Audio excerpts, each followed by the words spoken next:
আজ সত্যিকার একটা হ্যাট্রিক ডে ছিল আমার জন্য। ওহ,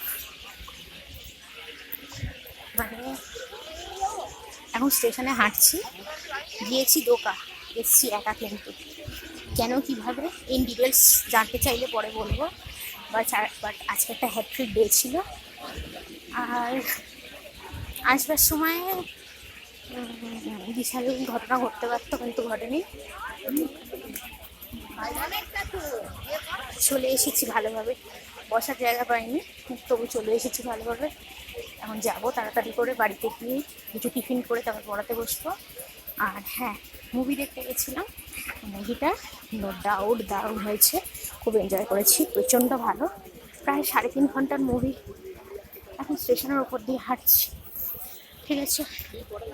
তো বেশি কথা এখন বলতে পারবো না, চলো টাটা।